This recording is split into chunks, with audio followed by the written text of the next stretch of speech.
বঙ্গে ভোট পর্ব মিটে গেছে, ভোটের ফলাফল তাও প্রকাশিত। এখন যে ফলাফলটা এবং বড় যে ফলাফলটা আসতে চলেছে সেটা হচ্ছে তোমাদের রেজাল্ট। তোমাদের মানে যারা তোমরা এই 2026-এ মাধ্যমিক পরীক্ষা দিয়েছো এবং এই 2026-এ যারা তোমরা উচ্চ মাধ্যমিক পরীক্ষা দিয়েছো, পরপর তোমাদের রেজাল্টও কিন্তু আসতে চলেছে। আগামী 8ই মে আসতে চলেছে মাধ্যমিকের রেজাল্ট এবং আগামী 14ই মে আসতে চলেছে উচ্চ মাধ্যমিকের রেজাল্ট। তো ভোটের ফলাফল আমরা দেখে নিয়েছি, সেখানে সরকারের বদল ঘটেছে। এইবার তোমাদেরও কিন্তু জীবনে বেশ কিছু পরিবর্তন আসবে তোমাদের রেজাল্ট পরবর্তী সময়ে। মাধ্যমিক পরীক্ষা যারা দিয়েছো তোমাদের রেজাল্ট পরবর্তী সময়ে তোমাদেরকে ক্লাস 11-এ ভর্তি হতে হবে। ক্লাস 11-এ যখন তোমরা ভর্তি হবে সেখানে দেখবে তোমরা এতদিন যে বিষয়গুলো নিয়ে পড়াশোনা করে এলে সেগুলোই কেমন 3টে বিভাগে বিভক্ত হয়ে গেছে। তোমরা তোমাদের পার্সেন্টেজ অফ মার্কসের ভিত্তিতে, তোমাদের মেরিটের ভিত্তিতে, তোমাদের ইচ্ছের ভিত্তিতে সেই স্ট্রিমগুলোর যে কোনো একটাকে চুজ করবে এবং সেখানে কিছু সাবজেক্ট তোমরা বেছে নেবে। তারপর তোমাদেরকে ভবিষ্যতে এগিয়ে যেতে হবে। আর উচ্চ মাধ্যমিকের রেজাল্ট পরবর্তী সময়ে যেটা হবে সেটা হচ্ছে কলেজ অ্যাডমিশন। তো এই সমস্ত কিছুর মধ্যে তোমরা এখন প্রচন্ড উৎকণ্ঠার মধ্যে রয়েছো, উদ্বেগের মধ্যে রয়েছো, চিন্তার মধ্যে রয়েছো, আর সেটা কিন্তু খুব স্বাভাবিক বিষয়। রেজাল্টের আগে তোমরা একটু ভয়ের মধ্যে থাকবে না, একটু চিন্তার মধ্যে থাকবে না, এই ঘটনা যদি ঘটে তাহলে সেটাই হবে অস্বাভাবিক কিছু।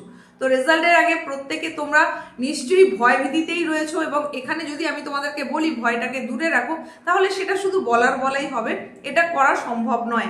রেজাল্টের আগে প্রত্যেক ছাত্রছাত্রী যে যত ভালো পরীক্ষা দিক বা খারাপ পরীক্ষা দিক, যেমনই হোক না কেন, তার সামান্য হলেও চিন্তা কিন্তু আসবেই। এইবার এই রেজাল্ট যখন তোমাদের আসতে চলেছে, এই মুহূর্তে দাঁড়িয়ে তোমাদের জন্য কিছু কথা, সেই কথাগুলো কাদের জন্য? তোমরা যারা মাধ্যমিক দিয়েছো, যারা উচ্চ মাধ্যমিক দিয়েছো, প্রত্যেকের জন্য। দেখো, রেজাল্টে তোমার বিষয় ভিত্তিকভাবে কিছু সংখ্যা আসবে, মানে কোনো একটা বিষয়ে তুমি কত নম্বর পেয়েছো সেটা আসতে চলেছে। এইবার এই যে মার্কসগুলো সেগুলো অ্যাড করে গ্র্যান্ড টোটাল হবে। তোমার রেজাল্টের ঠিক পরে পরে তোমার বাড়ির লোকজন, তোমার আশেপাশের পাড়া প্রতিবেশী বা বন্ধু বান্ধব, আত্মীয় স্বজন প্রত্যেকেই জানার চেষ্টা করবে তোমার রেজাল্টটা ঠিক কেমন হয়েছে, টোটাল মার্কস কত পেয়েছো, বা আরো অন্যান্য বিষয় অনেক কিছু জানার চেষ্টা করবে।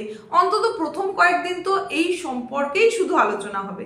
শুধু আলোচনা নয়, সমালোচনাও বলা যায় চলতে থাকবে। যারা যেরকম আশা করেছে তার থেকে ভালো হলে তাহলে সেটা নিয়ে যেমন আনন্দ উচ্ছ্বাস প্রয়োগ হবে, তেমনি আশার থেকে যদি কম রেজাল্ট হয়ে থাকে তাহলে সেটা নিয়ে কিন্তু অহরহ সমালোচনা চলবে এবং সেই সম্পর্কে কথাও শুনতে হবে। তোমার অত্যন্ত প্রিয়জন, প্রিয়ভাজন যারা, তাদের কাছ থেকেও যেমন শুনতে হবে, তেমনি তোমার প্রতিবেশীদের কাছ থেকেও কিন্তু দুই একটা খারাপ কথা শুনতে হবে। আর এই শুনতে পারাটা কিন্তু সব সময় মেনে নেওয়া যায় না। কিন্তু তোমাদেরকে এইখানেই আমার কতগুলো কথা, রেজাল্ট যেমনই হোক সেটা তোমাকে মেনে নিতে হবে। রেজাল্টে যেটা হয়েছে সেটা তোমার কারণেই হয়েছে। তুমি যেমন পরীক্ষা দিচ্ছ, যেমন পরীক্ষা দিয়েছো, সেটার ওপরে বেশ করেই কিন্তু তোমার রেজাল্ট আসতে চলেছে। তাহলে সেই রেজাল্টে যেরকম নম্বরই আসুক সেটা কিন্তু মেনে নিতে তুমি বাধ্য।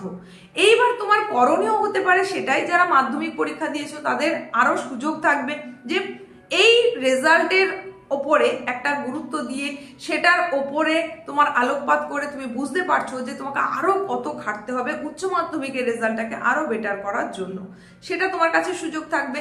কিন্তু ক্লাস 12 যারা দিয়ে দিলে তাদেরকে তো এবার কলেজ অ্যাডমিশন নিতে হবে। তাদের জন্য বলি, রেজাল্ট যে খুব খারাপ হচ্ছে এবারে এমন কিন্তু একেবারেই নয়। এই সমস্ত সম্পর্কের আগে আমি বহুবার জানিয়েছি, রেজাল্ট মোটামুটি হচ্ছে, খুব ভালো রেজাল্ট হচ্ছে এরকমের সংখ্যা যদিও কম, কিন্তু রেজাল্ট মোটামুটি হচ্ছে। তবে তোমাকে আগামী দিনের জন্য কিন্তু আরো পরিশ্রম করতে হবে, আরো খেটে তোমার সেই মানটাকে বাড়িয়ে নিতে হবে।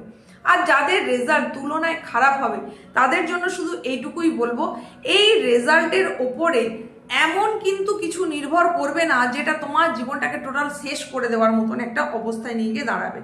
রেজাল্ট একটা পরিসংখ্যান, হ্যাঁ, সেটা একটা মানদণ্ড, সেটা একটা মাপকাঠি যে তুমি আগামী দিনে কিভাবে চলবে, তোমার ভবিষ্যৎটা কিভাবে নির্ধারিত হবে। কিন্তু তার মানে এই নয় যে এই রেজাল্ট খারাপ হয়ে গেল মানে সবকিছু শেষ হয়ে গেল। এই কথাগুলো তোমাদেরকে এই কারণেই বলা, কারণ রেজাল্ট পরবর্তী সময়ে এমন বেশ কিছু দুঃখজনক ঘটনা আমাদের সামনে আসে, সেগুলো যাতে তোমাদের মনের মাঝে উকিও না দেয় তার জন্যই এই কথা।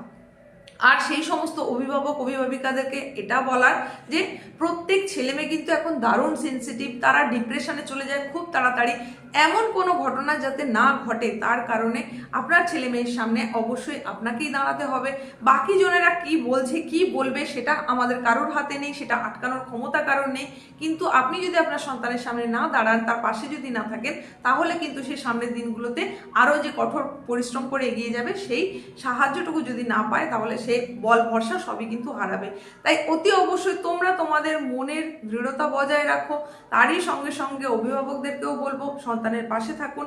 এইটুকুই কথা শুধু বলার ছিল। রেজাল্ট পূর্ববর্তী সময়ে তোমরা সব কিছু ভাবে মনকে প্রস্তুত করে রাখো, যেমনই রেজাল্ট হোক না কেন আগামী দিনে সেটাকে বেটার করার চেষ্টা করতে হবে।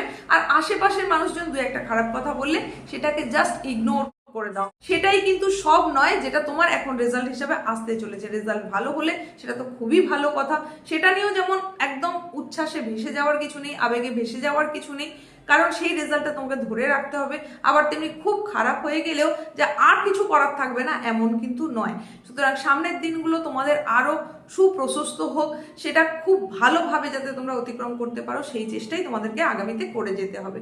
এইটুকুই ছিল বলার। দেখা হচ্ছে নেক্সট উপস্থাপনায়।